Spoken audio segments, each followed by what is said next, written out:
ಸ್ನೇಹಿತರೆ, ನಾನಿವತ್ತು ನಿಮಗೆ ಎಕ್ಸ್ಪ್ಲೇನ್ ಮಾಡ್ತಿರೋ ಮೂವಿ ಇತ್ತೀಚೆಗೆ ತಾನೇ ಬಿಡುಗಡೆಯಾಗಿರುವ 1111 ಎಂಬ ತೆಲುಗು ಭಾಷೆಯ ಮಿಸ್ಟರಿ ಹಾಗೂ ಕ್ರೈಮ್ ಥ್ರಿಲ್ಲರ್ ಚಿತ್ರ. ಈ ಮೂವಿಯ ಕಾನ್ಸೆಪ್ಟ್ ಏನಂದ್ರೆ, ಒಂದು ಹೈ ಪ್ರೊಫೈಲ್ ಕೇಸ್ ಅನ್ನ ಇನ್ವೆಸ್ಟಿಗೇಷನ್ ಮಾಡ್ತಿದ್ದ ಮೂವರು ಪೊಲೀಸ್ ಆಫೀಸರ್ ಗಳನ್ನ ಒಂದೇ ರಾತ್ರಿ ಯಾರೋ ಕಿಲ್ಲರ್ ತುಂಬಾನೇ ಬ್ರೂಟಲ್ ಆಗಿ ಕೊಲೆ ಮಾಡಿಬಿಡ್ತಾನೆ. ಈಗ ಆ ಕಿಲ್ಲರ್ ನನ್ನ ಪತ್ತೆ ಮಾಡೋದಕ್ಕೆ ಫೋರೆನ್ಸಿಕ್ ಆಫೀಸರ್ ಆಗಿರುವ ಚಿತ್ರದ ಹೀರೋ ಪೊಲೀಸರಿಗೆ ಈ ಕೇಸ್ ನಲ್ಲಿ ಸಹಾಯ ಮಾಡೋದಕ್ಕೆ ಶುರು ಮಾಡ್ತಾನೆ.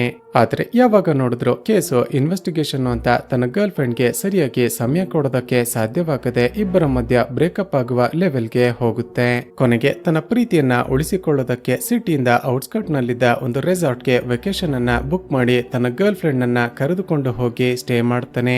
ಆದ್ರೆ ಇವರಿಬ್ಬರು ಇಂಟಿಮೇಟ್ ಆಗ್ತಿರೋದನ್ನ ಯಾರೋ ಸೀಕ್ರೆಟ್ ಆಗಿ ವಿಡಿಯೋ ರೆಕಾರ್ಡ್ ಮಾಡ್ಕೊಂಡು, ನಾನು ಹೇಳುವ ಜನರನ್ನ ಕೊಲೆ ಮಾಡ್ಲಿಲ್ಲ ಅಂದ್ರೆ ಈ ವಿಡಿಯೋವನ್ನ ಎಲ್ಲ ಕಡೆ ವೈರಲ್ ಮಾಡಿಬಿಡ್ತೀನಿ ಅಂತ ಬ್ಲಾಕ್ ಮೇಲ್ ಮಾಡೋದಕ್ಕೆ ಶುರು ಮಾಡ್ತಾರೆ. ಸೊ ಚಿತ್ರದಲ್ಲಿ ಮುಂದೇನಾಯ್ತು? ಅಷ್ಟಕ್ಕೂ ಹೀರೋಗೆ ಬ್ಲಾಕ್ ಮೇಲ್ ಮಾಡ್ತಿರುವ ಆ ನಿಗೂಢವಾದ ವ್ಯಕ್ತಿ ಯಾರು? ಚಿತ್ರದ ಹೀರೋ ಬ್ಲಾಕ್ ಮೇಲ್ಗೆ ಹೆದರಿಕೊಂಡು ಅವರು ಹೇಳಿದ ಹಾಗೆ ಕೊಲೆಗಳನ್ನ ಮಾಡದ್ನ? ಮೂವರು ಪೊಲೀಸರ ಕೊಲೆಗಳ ಕೇಸ್ಗೂ ಹಾಗೂ ಈ ಬ್ಲಾಕ್ ಮೇಲ್ ಕೇಸ್ಗೂ ಇರುವ ಲಿಂಕ್ ಏನು? ಹಾಗೂ ಚಿತ್ರದ ಕ್ಲೈಮ್ಯಾಕ್ಸ್ ನಲ್ಲಿ ರಿವೀಲ್ ಆಗುವ ಲಿಟರಲಿ ನಾವ್ಯಾರು ಕೂಡ ಎಕ್ಸ್ಪೆಕ್ಟ್ ಮಾಡಿರದ ಶಾಕಿಂಗ್ ಟ್ವಿಸ್ಟ್ ಗಳಾದ್ರೂ ಏನೆಂಬುದನ್ನ ಈ ವಿಡಿಯೋದಲ್ಲಿ ನೋಡ್ತಾ ಹೋಗೋಣ. ಚಿತ್ರದ ಮೊದಲ ಸೀನ್ನಲ್ಲಿ 12 ಸೆಪ್ಟೆಂಬರ್ 2021ರಂದು ಆರ್ಯ ಹಾಗೂ ಪಾವನಿ ತಮ್ಮ ಪ್ರೀ ವೆಡ್ಡಿಂಗ್ ಶೂಟ್ ಮಾಡಿಸಿಕೊಳ್ತಿರೋದನ್ನ ನೋಡ್ತೀವಿ. ಸದ್ಯದಲ್ಲೇ ನಾವಿಬ್ಬರು ಮದುವೆ ಆಗ್ತಿದ್ದೀವಿ ಅಂತ ಆರ್ಯ ಹಾಗೂ ಪಾವನಿ ತುಂಬಾನೇ ಖುಷಿಯಾಗಿರ್ತಾರೆ. ಇಲ್ಲಿಗೆ ಸೀನ್ ಕಟ್ಟಾಗಿ 2 ದಿನಗಳ ನಂತರ ಆರ್ಯ ತನ್ನ ಫ್ರೆಂಡ್ ಆಗಿದ್ದ ಶಿವ ಎಂಬ ಹುಡುಗನ ಮನೆಗೆ ಬರ್ತಾನೆ. ಶಿವ, ನಾಳೆ ಪಾವನಿಯ ಬರ್ತ್ಡೇ ಇದೆ, ನಿನ್ನ ಫಾರ್ಮ್ ಹೌಸ್ ನ ಬೀಗವನ್ನ ಕೊಟ್ರೆ ಅದನ್ನ ಡೆಕೋರೇಟ್ ಮಾಡಿ ಅವಳಿಗೆ ಸರ್ಪ್ರೈಸ್ ಕೊಡ್ತೀನಿ. ಸರಿ ಅಂತ ಶಿವ ತನ್ನ ಫಾರ್ಮ್ ಹೌಸ್ ನ ಬೀಗ ಕೊಟ್ಟು ಡೆಕೋರೇಟ್ ಮಾಡಿ ಪಾವನಿಗೆ ಸರ್ಪ್ರೈಸ್ ಕೊಡೋದಕ್ಕೆ ಅರೇಂಜ್ ಮಾಡ್ತಾನೆ. ಆ ದಿನ ಸಾಯಂಕಾಲ ಆರ್ಯ ಪಾವನಿಯನ್ನ ಕರೆದುಕೊಂಡು ನಿನಗೊಂದು ಸರ್ಪ್ರೈಸ್ ಕೊಡ್ತೀನಿ ಅಂತ ಶಿವನ ಫಾರ್ಮ್ ಹೌಸ್ ಗೆ ಕರೆದುಕೊಂಡು ಹೋಗ್ತಾನೆ. ಫಾರ್ಮ್ ಹೌಸ್ ನ ಡೆಕೋರೇಷನ್ ನೋಡಿದ ಪಾವನಿ ತುಂಬಾನೇ ಖುಷಿ ಪಡ್ತಾಳೆ. ಹೀಗೆ ಖುಷಿಯಾಗಿ ಇನ್ನೇನು ಕೇಕ್ ಅನ್ನ ಕಟ್ ಮಾಡ್ಬೇಕು ಅನ್ನುವಾಗ ಪಾವನಿಯ ಮೊಬೈಲ್ ಗೆ ಆರ್ಯನ ನಂಬರ್ ನಿಂದ ಕಾಲ್ ಬರುತ್ತೆ. ಪಾವನಿಗೆ ಆಶ್ಚರ್ಯ ಆಗಿ, ಆರ್ಯ ನೀನು ನನ್ನ ಜೊತೆನೆ ಇದೆಯಲ್ವಾ, ನಿನ್ನ ನಂಬರ್ ನಿಂದ ಕಾಲ್ ಬರೋದಕ್ಕೆ ಹೇಗೆ ಸಾಧ್ಯ ಅಂತ ಕೇಳ್ತಾಳೆ. ಅದಕ್ಕೆ ಆರ್ಯ ಹೇಳ್ತಾನೆ, ಮೊಬೈಲ್ ಪಾಕೆಟ್ ಅಲ್ಲಿದೆ ಅಲ್ವಾ, ಬೈ ಮಿಸ್ಟೇಕ್ ಆಗಿ ಡಯಲ್ ಆಗಿರ್ಬೋದು ಅಂತ ಪಾವನಿ ಇಗ್ನೋರ್ ಮಾಡ್ತಾಳೆ. ನಂತರ ಇಬ್ಬರು ಇಂಟಿಮೇಟ್ ಆಗೋದಕ್ಕೆ ಶುರು ಮಾಡ್ತಾರೆ. ಅದೇ ಸಮಯಕ್ಕೆ ಆರ್ಯನ ಫ್ರೆಂಡ್ ಆಗಿದ್ದ ಶಿವನ ಜೊತೆ ಮತ್ತಿಬ್ಬರು ಫ್ರೆಂಡ್ಸ್ ಗಳು ಅಲ್ಲಿಗೆ ಬರ್ತಾರೆ. ಪಾವನಿಗೆ ಶಾಕ್ ಆಗಿ ಆರ್ಯ ಯಾರಿವ್ರು ಇಷ್ಟೊತ್ತಲ್ಲಿ ಯಾಕೆ ಇಲ್ಲಿಗೆ ಬಂದಿದ್ದಾರೆ ಅಂತ ವಿಚಾರಿಸ್ತಾಳೆ. ಅದಕ್ಕೆ ಆರ್ಯ ವಿಚಿತ್ರವಾಗಿ ನಗುತ್ತಾ, ಪಾವನಿ ಇದೇ ನಿನ್ನ ಕೊನೆಯ ಬರ್ತ್ಡೇ, ಚೆನ್ನಾಗಿ ಎಂಜಾಯ್ ಮಾಡು ಅಂತ ಹೇಳಿ ಶಾಕಿಂಗ್ಲಿ ಆ ಮೂವರ ಜೊತೆ ಸೇರಿ ಪಾವನಿಯ ಮೇಲೆ ಅತ್ಯಾಚಾರ ಮಾಡಿಬಿಡುತ್ತಾನೆ. ನಂತರ ಅನ್ಕಾನ್ಶಿಯಸ್ ಆಗಿದ್ದ ಪಾವನಿಯನ್ನ ಕಾರಿನ ಡಿಕ್ಕಿಯಲ್ಲಿ ಹಾಕೊಂಡು ಬೇರೊಂದು ಫಾರ್ಮ್ ಹೌಸ್ ಗೆ ಕರೆದುಕೊಂಡು ಹೊರಡ್ತಾರೆ. ಆದರೆ ಅದೇ ರಸ್ತೆಯಲ್ಲಿ ಪೊಲೀಸರು ವೆಹಿಕಲ್ಸ್ ಗಳನ್ನ ಚೆಕ್ ಮಾಡ್ತಿದ್ದ ಕಾರಣ ಇವರ ಕಾರನ್ನ ಸ್ಟಾಪ್ ಮಾಡ್ತಾರೆ.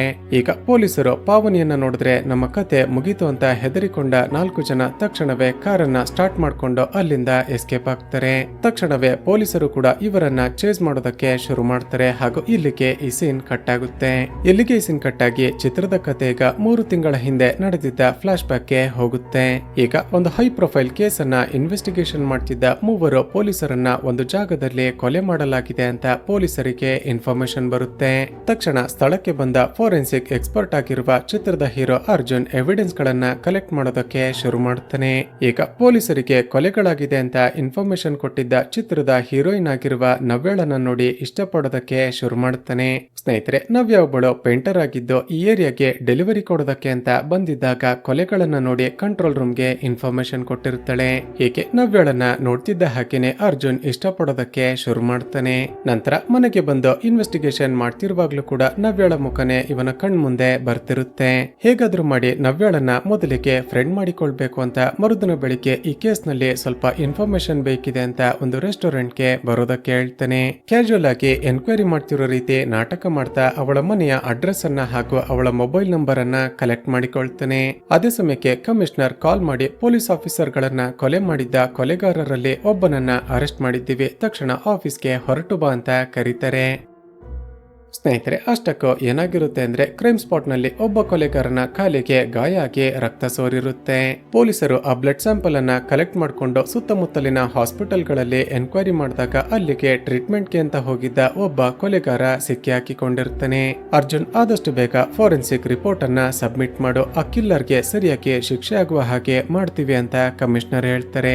ಕಮಿಷನರ್ ಹೇಳಿದ್ದ ಆ ರಿಪೋರ್ಟ್ ಅನ್ನ ರೆಡಿ ಮಾಡೋದನ್ನ ಬಿಟ್ಟು ಅರ್ಜುನ್ ನವ್ಯಾಳ ಹಿಂದೆ ಸುತ್ತಾಡ್ತಾ ಅವಳನ್ನ ಪ್ರೀತಿ ಮಾಡೋದ್ರಲ್ಲೇ ಬ್ಯುಸಿ ಆಗ್ತಾನೆ. ನವ್ಯಾಗೆ ಅರ್ಜುನ್ ತನ್ನನ್ನ ಪ್ರೀತಿ ಮಾಡ್ತಿದ್ದಾನೆ ಅಂತ ಅರ್ಥ ಆಗಿ ಅವಳಿಗೂ ಕೂಡ ಅರ್ಜುನ್ ಇಷ್ಟ ಇದ್ದ ಕಾರಣ ಅವಳನ್ನು ಪ್ರೀತಿ ಮಾಡೋದಕ್ಕೆ ಶುರು ಮಾಡ್ತಾಳೆ. ಹೀಗೆ ಇಬ್ಬರು ಒಟ್ಟಿಗೆ ಸುತ್ತಾಡ್ತಾ ಶಾಪಿಂಗ್ ಮಾಡ್ತಾ ತುಂಬಾನೇ ಖುಷಿಯಾಗಿರ್ತಾರೆ. ಆದ್ರೆ ಕೆಲವು ದಿನಗಳ ನಂತರ ಅರ್ಜುನ್ಗೆ ಡಿಪಾರ್ಟ್ಮೆಂಟ್ ನಲ್ಲಿ ಪ್ರಮೋಷನ್ ಆಗಿ ತುಂಬಾನೇ ವರ್ಕ್ ಪ್ರೆಷರ್ ಜಾಸ್ತಿಯಾಗಿ ನವ್ಯಾಗೆ ಸರಿಯಾಗಿ ಟೈಮ್ ಕೊಡೋದಕ್ಕೇನೆ ಸಾಧ್ಯವಾಗ್ತಿರೋದಿಲ್ಲ. ಹೀಗೆ ಮತ್ತಷ್ಟು ದಿನಗಳ ನಂತರ ಅಂದ್ರೆ ಸೆಪ್ಟೆಂಬರ್ 1ನೇ ತಾರೀಕು ತಮ್ಮ ಮನೆಯವರಿಗೆ ಅರ್ಜುನ್ ಅನ್ನ ಪರಿಚಯ ಮಾಡಿಸ್ಬೇಕು ಅಂತ ಮನೆಗೆ ಕರೆಸ್ತಾಳೆ. ಅರ್ಜುನ್ ಮನೆಗೇನೋ ಹೋಗ್ತಾನೆ. ಆದ್ರೆ ಅಷ್ಟರಲ್ಲೇ ಒಂದು ಇಂಪಾರ್ಟೆಂಟ್ ಕಾಲ್ ಬಂತು ಅಂತ ಹೊರಗಡೆ ಬಂದು ತುಂಬಾ ಹೊತ್ತು ಮಾತನಾಡ್ತಾ ಹೊರಗಡೆನೆ ಇದ್ದು ಬಿಡ್ತಾನೆ.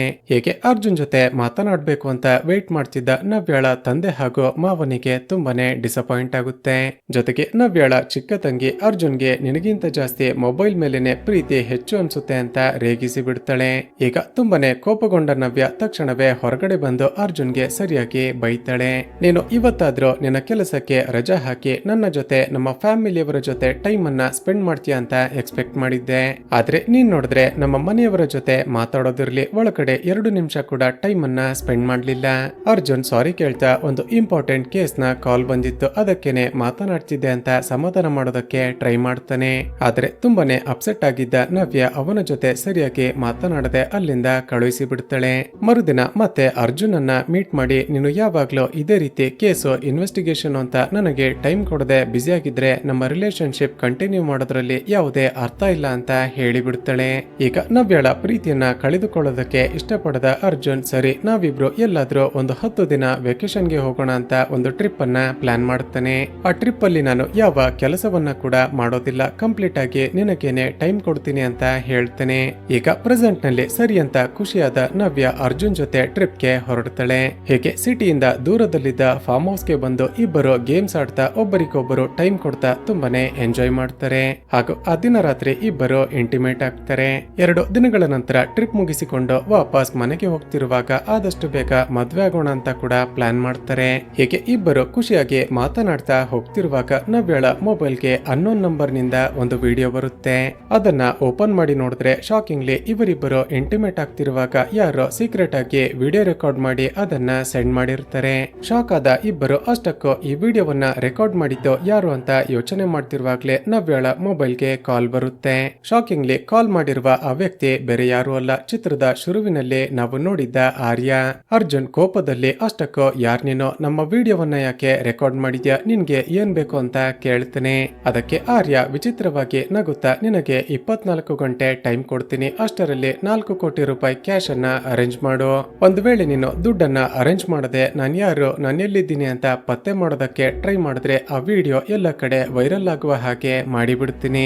ತಕ್ಷಣ ಆ ಕಾಲ್ ಅನ್ನ ಕಟ್ ಮಾಡಿದ ಅರ್ಜುನ್ ತನಗೆ ಗೊತ್ತಿದ್ದ ಪೊಲೀಸ್ ಆಫೀಸರ್ಗೆ ಕಾಲ್ ಮಾಡ್ತಾನೆ. ಕಾಲ್ ಬಂದಿದ್ದ ಆ ನಂಬರ್ ನ ಸಿಮ್ ಅನ್ನ ಪರ್ಚೇಸ್ ಮಾಡುವಾಗ ಅಡ್ರೆಸ್ ಪ್ರೂಫ್ ಅನ್ನ ಕೊಟ್ಟಿರ್ತಾರಲ್ವಾ ಅದನ್ನ ಪತ್ತೆ ಮಾಡಿಸ್ತಾನೆ.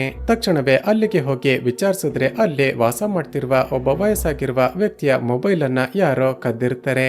ಅಂದ್ರೆ ಆರ್ಯ ಕದ್ದಿರುವ ಮೊಬೈಲ್ ನಂಬರ್ ನಿಂದ ಅರ್ಜುನ್ಗೆ ಕಾಲ್ ಮಾಡಿ ಬ್ಲಾಕ್ ಮೇಲ್ ಮಾಡ್ತಿರ್ತಾನೆ.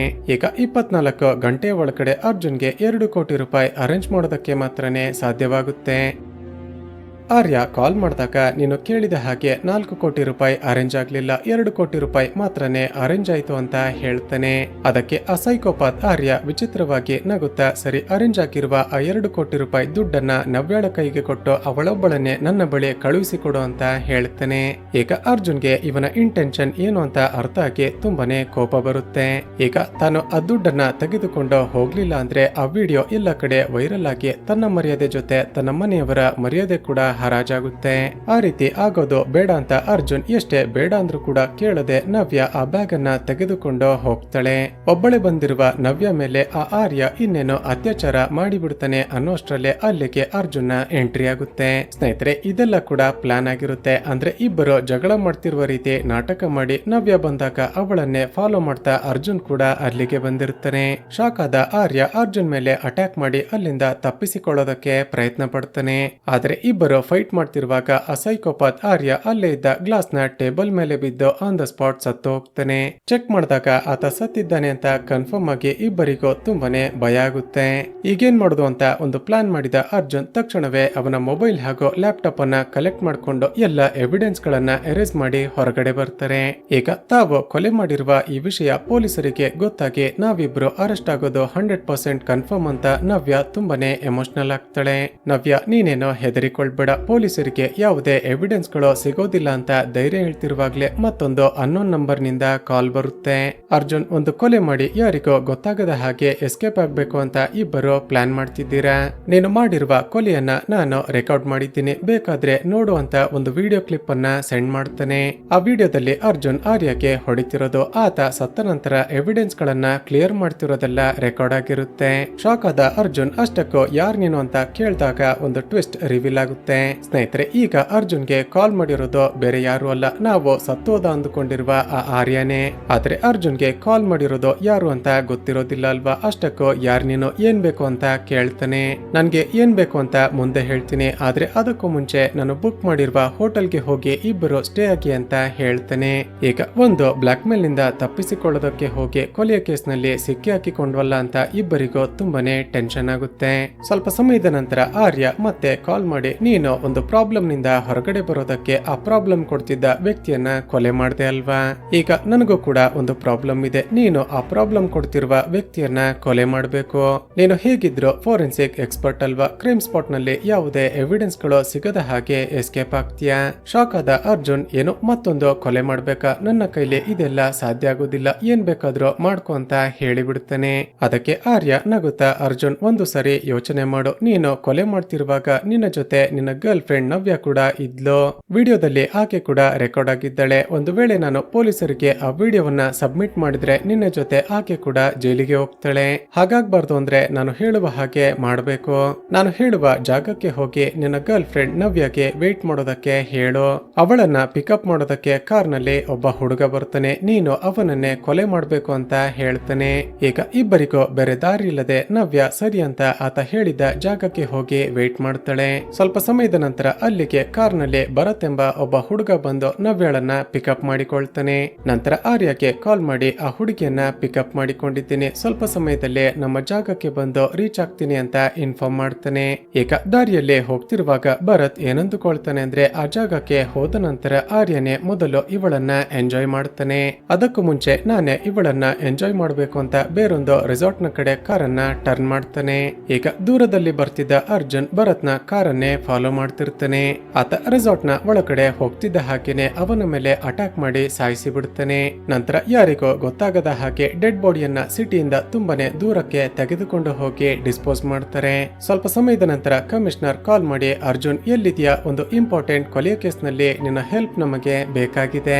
ಆಫೀಸರ್ ಸುರೇಂದ್ರ ಈ ಕೇಸ್ ಅನ್ನ ಲೀಡ್ ಮಾಡ್ತಾರೆ, ನೀನು ಅವರಿಗೆ ಸಹಾಯ ಮಾಡು ಅಂತ ಹೇಳ್ತಾರೆ. ಸ್ವಲ್ಪ ಸಮಯದ ಮುಂಚೆ ತಾನು ಕೊಲೆ ಮಾಡಿದ್ದ ಭರತ್ನ ಡೆಡ್ ಬಾಡಿನೇ ಪೊಲೀಸರಿಗೆ ಸಿಕ್ಕಿದೆ ಅಂತ ಗೊತ್ತಾಗ್ತಿದ್ದ ಹಾಗೆ ಅರ್ಜುನ್ಗೆ ಮತ್ತಷ್ಟು ಟೆನ್ಷನ್ ಆಗುತ್ತೆ.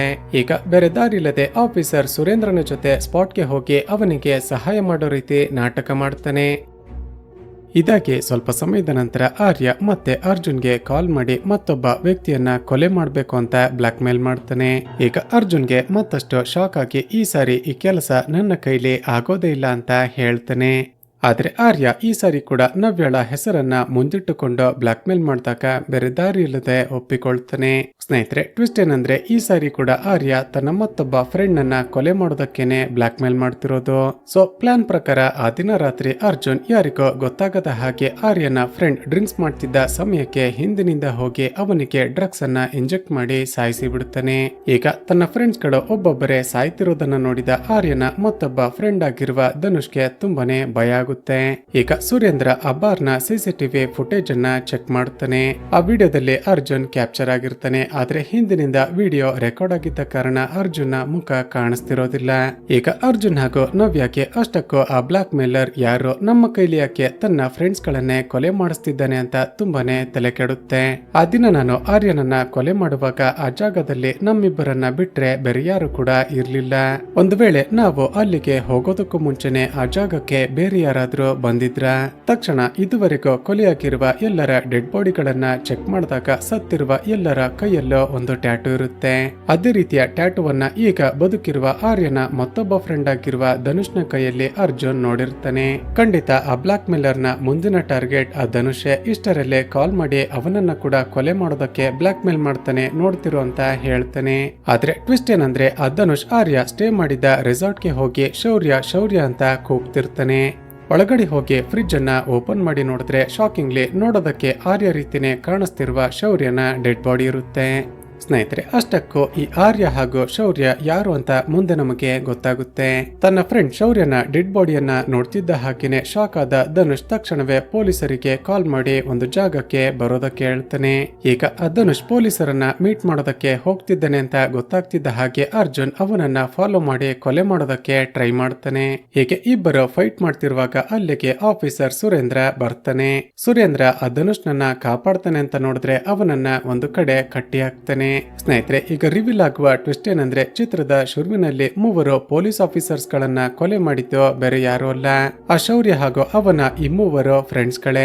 ಹಾಗೂ ತನಗೆ ಒಬ್ಬ ವ್ಯಕ್ತಿ ಬ್ಲಾಕ್ ಮೇಲ್ ಮಾಡಿ ತಾವು ಹುಡುಕ್ತಿರುವ ವ್ಯಕ್ತಿಗಳನ್ನೇ ಕೊಲೆ ಮಾಡೋದಕ್ಕೆ ಸುಪಾರಿ ಕೊಡ್ತಿದ್ದಾನೆ ಅಂತ ಅರ್ಜುನ್ ಸುರೇಂದ್ರಗೆ ಮೊದಲೇ ಇನ್ಫಾರ್ಮ್ ಮಾಡಿರ್ತಾನೆ. ಸ್ನೇಹಿತರೆ, ಈಗ ರಿವೀಲ್ ಆಗುವ ಮತ್ತೊಂದು ಟ್ವಿಸ್ಟ್ ಏನಂದ್ರೆ ಅಷ್ಟರಲ್ಲೇ ಅಲ್ಲಿಗೆ ಹ್ಯಾಂಡಿಕ್ಯಾಪ್ ಆಗಿರುವ ಆರ್ಯ ಕುಂಟುತ್ತಾ ಬರ್ತಾನೆ. ಈತ ಅರ್ಜುನ್ಗೆ ನಾನೇ ನಿನಗೆ ಬ್ಲಾಕ್ ಮೇಲ್ ಮಾಡ್ತಾ ಇದ್ದಿದ್ದು ಅಂತ ಒಂದು ಫ್ಲಾಶ್ ಬ್ಯಾಕ್ ಹೇಳೋದಕ್ಕೆ ಶುರು ಮಾಡ್ತಾನೆ. ಸ್ನೇಹಿತರೆ, ಈ ಆರ್ಯ ಹಾಗೂ ಕೊಲೆಯಾದ ಶೌರ್ಯ ಇಬ್ಬರು ಕೂಡ ಟ್ವಿನ್ ಬ್ರದರ್ಸ್ ಆಗಿರ್ತಾರೆ. ಹೀಗೆ ಅಣ್ಣ ತಮ್ಮ ಆಗಿದ್ರು ಕೂಡ ಇಬ್ಬರ ಕ್ಯಾರೆಕ್ಟರ್ ಗಳು ತುಂಬಾನೇ ಆಪೋಸಿಟ್ ಆಗಿರುತ್ತವೆ. ಈ ಆರ್ಯ ಒಬ್ಬ ಇನ್ನೋಸೆಂಟ್ ಹಾಗೂ ತುಂಬಾನೇ ಒಳ್ಳೆ ವ್ಯಕ್ತಿಯಾಗಿದ್ರೆ ಶೌರ್ಯ ಒಬ್ಬ ರೌಡಿ ಶೀಟರ್ ಆಗಿರ್ತಾನೆ. ಕೆಲವು ತಿಂಗಳ ಹಿಂದೆ ಶೌರ್ಯ ಹಾಗೂ ಅವನ ಮೂವರು ಫ್ರೆಂಡ್ಸ್ ಗಳನ್ನ ಪೊಲೀಸರು ಒಂದು ಹೈ ಪ್ರೊಫೈಲ್ ಕೊಲೆ ಕೇಸ್ ನಲ್ಲಿ ಹುಡುಕ್ತಿರ್ತಾರೆ. ಪೊಲೀಸರು ಅರೆಸ್ಟ್ ಮಾಡೋದಕ್ಕೆ ಅಂತ ಹೋದಾಗ ಶೌರ್ಯ ತನ್ನ ಮೂವರು ಫ್ರೆಂಡ್ಸ್ ಗಳ ಜೊತೆ ಸೇರಿ ಪೊಲೀಸರನ್ನೇ ಕೊಲೆ ಮಾಡಿರ್ತಾನೆ. ನಂತರ ಪೊಲೀಸರು ಎವಿಡೆನ್ಸ್ ಗಳನ್ನ ಕಲೆಕ್ಟ್ ಮಾಡಿ ಇನ್ವೆಸ್ಟಿಗೇಷನ್ ಮಾಡಿದಾಗ ಒಂದು ಹಾಸ್ಪಿಟಲ್ ನಲ್ಲಿ ಶೌರ್ಯನನ್ನ ಅರೆಸ್ಟ್ ಮಾಡಿರ್ತಾರೆ. ಹೀಗೆ ಶೌರ್ಯ ಅರೆಸ್ಟ್ ಆಗಿ ಜೈಲಿಗೆ ಹೋದ್ರೆ ಆರ್ಯ ತಾನು ಪ್ರೀತಿ ಮಾಡ್ತಿದ್ದ ಪಾವನಿಯನ್ನ ಮದ್ವೆ ಆಗ್ಬೇಕು ಅಂತ ಎಂಗೇಜ್ಮೆಂಟ್ ಮಾಡ್ಕೊಂಡು ಪ್ರೀ ವೆಡ್ಡಿಂಗ್ ಶೂಟ್ ಮಾಡಿಸ್ತಿರ್ತಾನೆ. ತನ್ನನ್ನ ಜೈಲಿನಿಂದ ಬಿಡಿಸೋದನ್ನ ಬಿಟ್ಟು ತಾನು ಪ್ರೀತಿ ಮಾಡಿರುವ ಹುಡುಗಿಯನ್ನ ಮದ್ವೆ ಆಗ್ಬೇಕು ಅಂತ ನನ್ನ ಅಣ್ಣ ಓಡಾಡ್ತಿದ್ದಾನಲ್ಲ ಅಂತ ಶೌರ್ಯಗೆ ದ್ವೇಷ ಶುರುವಾಗಿರುತ್ತೆ. ಹೇಗಾದ್ರೂ ಮಾಡಿ ಸೇಡನ್ನ ತೀರಿಸಿಕೊಳ್ಬೇಕು ಅಂತ ತನ್ನ ಫ್ರೆಂಡ್ಸ್ ಗಳ ಸಹಾಯದಿಂದ ಬೇಲ್ ಪಡೆದುಕೊಂಡು ಹೊರಗಡೆ ಬರುತ್ತಾನೆ. ಆಗಲೇ ಆರ್ಯ ಪಾವನಿಗೆ ಬರ್ತ್ಡೇ ಸರ್ಪ್ರೈಸ್ ಕೊಡ್ಬೇಕು ಅಂತ ಶಿವನ ಬಳಿ ಅವನ ಫಾರ್ಮ್ ಹೌಸ್ ನ ಬೀಗವನ್ನ ಕೇಳಿದ್ದ ಅಂತ ಗೊತ್ತಾಗುತ್ತೆ. ಇಬ್ಬರು ನೋಡೋದಕ್ಕೆ ಒಂದೇ ರೀತಿ ಇದ್ದ ಕಾರಣ ಆರ್ಯ ಪಾವನಿಯ ಮನೆಗೆ ಹೋಗೋದಕ್ಕೂ ಮುಂಚೆ ನಾನೇ ಆರ್ಯ ಅಂತ ಸುಳ್ಳು ಹೇಳಿಕೊಂಡು ಅವಳನ್ನ ಪಿಕಪ್ ಮಾಡ್ಕೊಂಡು ಫಾರ್ಮ್ ಹೌಸ್ಗೆ ಹೋಗ್ತಾನೆ. ಸ್ವಲ್ಪ ಸಮಯದ ನಂತರ ಆರ್ಯ ಪಾವನಿಯನ್ನ ಪಿಕಪ್ ಮಾಡೋದಕ್ಕೆ ಅಂತ ಅವಳ ಮನೆಗೆ ಹೋದಾಗ್ಲೇ ಗೊತ್ತಾಗಿರುತ್ತೆ ನೋಡೋದಕ್ಕೆ ನನ್ನ ರೀತಿನೇ ಇರುವ ಶೌರ್ಯ ಅವಳನ್ನ ಆಗಲೇ ಕರೆದುಕೊಂಡು ಹೊರಟೋಗಿದ್ದಾನೆ ಅಂತ. ತಕ್ಷಣ ಪಾವನಿಯನ್ನ ಕಾಪಾಡಬೇಕು ಅಂತ ಅವಳ ಫೋನ್ಗೆ ಕಾಲ್ ಮಾಡ್ತಾನೆ. ಆದ್ರೆ ಆಗಲೇ ಫಾರ್ಮ್ ಹೌಸ್ ಅನ್ನ ರೀಚ್ ಆಗಿದ್ದ ಪಾವನಿ ಆರ್ಯನ ಮೊಬೈಲ್ ನಂಬರ್ ನಿಂದ ತನಗೆ ಕಾಲ್ ಬರ್ತಿರೋದನ್ನ ನೋಡಿ ವಿಚಾರಿಸಿರ್ತಾಳೆ. ಆದ್ರೆ ಶೌರ್ಯ ಸುಳ್ಳು ಹೇಳಿ ಮ್ಯಾನೇಜ್ ಮಾಡಿ ತನ್ನ ಫ್ರೆಂಡ್ಸ್ ಗಳ ಜೊತೆ ಇನ್ನೇನೋ ಆಕೆ ಮೇಲೆ ಅತ್ಯಾಚಾರ ಮಾಡಿಬಿಡ್ತಾರೆ ಅನ್ನೋಷ್ಟರಲ್ಲೇ ಅಲ್ಲಿಗೆ ಆರ್ಯ ಹೋಗಿರ್ತಾನೆ. ಆರ್ಯ ಅವರ ಜೊತೆ ಫೈಟ್ ಮಾಡಿ ಪಾವನಿಯನ್ನ ಕಾಪಾಡೋದಕ್ಕೆ ಟ್ರೈ ಮಾಡ್ತಾನೆ. ಆದ್ರೆ ಎಲ್ಲರೂ ಸೇರಿ ಇವನಿಗೆ ಸರಿಯಾಗಿ ಹೊಡೆದು ಹ್ಯಾಂಡಿಕ್ಯಾಪ್ ಆಗುವ ಹಾಗೆ ಮಾಡಿಬಿಡ್ತಾರೆ. ನಂತರ ಇವನನ್ನ ಕಟ್ಟಿ ಹಾಕಿ ಇವನ ಮುಂದೆನೆ ಎಲ್ಲ ಸೇರಿ ಪಾವನಿಯ ಮೇಲೆ ಅತ್ಯಾಚಾರ ಮಾಡಿಬಿಡ್ತಾರೆ. ನಂತರ ಪಾವನಿಯನ್ನ ಕಾರ್ನ ಡಿಕ್ಕಿಯ ಒಳಗಡೆ ಹಾಕೊಂಡು ಬೇರೊಂದು ಫಾರ್ಮ್ ಹೌಸ್ಗೆ ಹೋಗ್ತಿರುವಾಗ್ಲೇ ಪೊಲೀಸರು ಚೇಸ್ ಮಾಡಿರ್ತಾರೆ. ಆಗಲೇ ಆರ್ಯ ಡಿಸೈಡ್ ಮಾಡಿರ್ತಾನೆ ಪಾವನಿ ಮೇಲೆ ಅತ್ಯಾಚಾರ ಮಾಡಿ ನನ್ನ ಜೀವನವನ್ನ ಹಾಳು ಮಾಡಿದ ಎಲ್ಲರ ಮೇಲೆ ಸೇಡನ್ನ ತೀರಿಸಿಕೊಳ್ಬೇಕು ಅಂತ. ತನ್ನ ಕಾಲು ಹುಷಾರಾಗ್ತಿದ್ದ ಹಾಗೆ ಮೊದಲಿಗೆ ತನ್ನ ತಮ್ಮ ಶೌರ್ಯನನ್ನ ಕೊಲೆ ಮಾಡಬೇಕು ಅಂತ ಅವನ ಫಾರ್ಮ್ ಹೌಸ್ಗೆ ಹೋಗ್ತಾನೆ. ಆದ್ರೆ ಅಷ್ಟರಲ್ಲೇ ಶೌರ್ಯ ನೋಡಿದ್ರೆ ಅರ್ಜುನ್ ಹಾಗೂ ನವ್ಯ ಇಂಟಿಮೇಟ್ ಆಗ್ತಿರುವ ಸೀಕ್ರೆಟ್ ವಿಡಿಯೋವನ್ನ ಮುಂದಿಟ್ಟುಕೊಂಡು ಬ್ಲಾಕ್ ಮೇಲ್ ಮಾಡಿ ನವ್ಯಳನ್ನ ಫಾರ್ಮ್ ಹೌಸ್ಗೆ ಕರೆಸಿಕೊಂಡಿರ್ತಾನೆ. ನವ್ಯ ಅಲ್ಲಿಂದ ಹೋಗ್ತಿದ್ದ ಹಾಗೆ ಶೌರ್ಯನನ್ನ ಕೊಲೆ ಮಾಡಬೇಕು ಅಂತ ಕಾಯ್ತಿರ್ತಾನೆ. ಆದ್ರೆ ಅಷ್ಟರಲ್ಲೇ ಅವಳ ಹಿಂದೆ ಅಲ್ಲಿಗೆ ಬಂದ ಅರ್ಜುನ್ ಶೌರ್ಯಗೆ ಸರಿಯಾಗಿ ಹೊಡೆದು ಸಾಯಿಸಿ ಬಿಡುತ್ತಾನೆ. ತಕ್ಷಣ ಅದನ್ನ ತನ್ನ ಮೊಬೈಲ್ ನಲ್ಲಿ ರೆಕಾರ್ಡ್ ಮಾಡಿಕೊಂಡು ಒಂದು ಪ್ಲಾನ್ ಮಾಡ್ತಾನೆ. ಹೇಗಿದ್ರು ನಾನೇ ಈ 4 ಜನರನ್ನ ಕೊಲೆ ಮಾಡಿ ನನ್ನ ಸೇಡನ್ನ ತೀರಿಸಿಕೊಳ್ಬೇಕು ಅಂತ ಅಂದುಕೊಂಡಿದ್ದೆ. ಈಗ ಈ ವಿಡಿಯೋವನ್ನ ಮುಂದಿಟ್ಟುಕೊಂಡು ಅರ್ಜುನ್ನ ಕೈಯಿಂದ ಮಿಕ್ಕ 3ರನ್ನ ಕೊಲೆ ಮಾಡಿಸೋಣ ಅಂತ ಪ್ಲಾನ್ ಮಾಡಿ ಬ್ಲಾಕ್ ಮೇಲ್ ಮಾಡೋದಕ್ಕೆ ಶುರು ಮಾಡಿರ್ತಾನೆ. ಈಗ ಪ್ರೆಸೆಂಟ್ ನಲ್ಲಿ ಆರ್ಯ ಹೇಳಿದ ಸ್ಟೋರಿ ಕೇಳಿದ ಸುರೇಂದ್ರ ಹಾಗೂ ಅರ್ಜುನ್ಗೆ ಮತ್ತಷ್ಟು ಶಾಕ್ ಆಗುತ್ತೆ. ಆ ಶೌರ್ಯ ಹಾಗೂ ಅವನ ಫ್ರೆಂಡ್ಸ್ ಗಳು ಇಷ್ಟೊಂದು ಕೆಟ್ಟವರ ಅಂತ ಅದೇ ಕೋಪದಲ್ಲಿ ಅರ್ಜುನ್ ಬದುಕಿದ್ದ ಧನುಷ್ಗೆ ಶೂಟ್ ಮಾಡಿ ಸಾಯಿಸಿ ಬಿಡುತ್ತಾನೆ. ನಂತರ ಸುರೇಂದ್ರ ಈ ಎಲ್ಲ ಕೊಲೆಗಳನ್ನ ಎನ್ಕೌಂಟರ್ ಅಂತ ಕೇಸನ್ನ ಕ್ಲೋಸ್ ಮಾಡಿ ಅರ್ಜುನ್ ಹಾಗೂ ಆರ್ಯನನ್ನ ಕಾಪಾಡ್ತಾನೆ ಹಾಗೂ ಇಲ್ಲಿಗೆ ಈ ಚಿತ್ರ ಮುಕ್ತಾಯವಾಗುತ್ತೆ. ಸ್ನೇಹಿತರೆ, ಚಿತ್ರದ ಕತೆ ಇಷ್ಟವಾಗಿದ್ರೆ ಈ ವಿಡಿಯೋಗೆ ಒಂದು ಲೈಕ್ ಮಾಡಿ ಶೇರ್ ಮಾಡೋದನ್ನ ಮರೆಯಬೇಡಿ. ಇದೇ ರೀತಿಯ ಮತ್ತಷ್ಟು ವಿಡಿಯೋಸ್ಗಾಗಿ ಈ ಚಾನಲ್ ಅನ್ನ ಸಬ್ಸ್ಕ್ರೈಬ್ ಮಾಡಿಕೊಂಡು ಪಕ್ಕದಲ್ಲೇ ಇರುವ ಬೆಲ್ ಐಕಾನ್ ಅನ್ನ ಪ್ರೆಸ್ ಮಾಡಿ.